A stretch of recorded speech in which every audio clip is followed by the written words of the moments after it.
Hello everyone and welcome back to my channel, and in this short video I will tell you that how you can easily save a picture on Pinterest.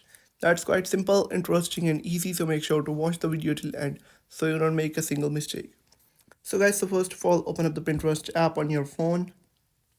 You can follow the exact same steps if you're on an iPhone or an Android as well.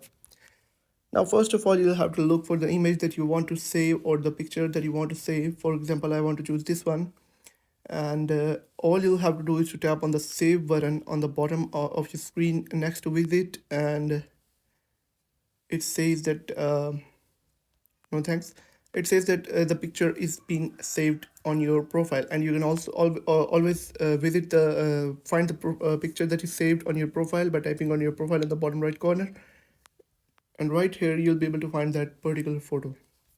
I hope you found the video helpful. If you found the video helpful, make sure to like the video and hit that subscribe button. And if you have any questions about the video,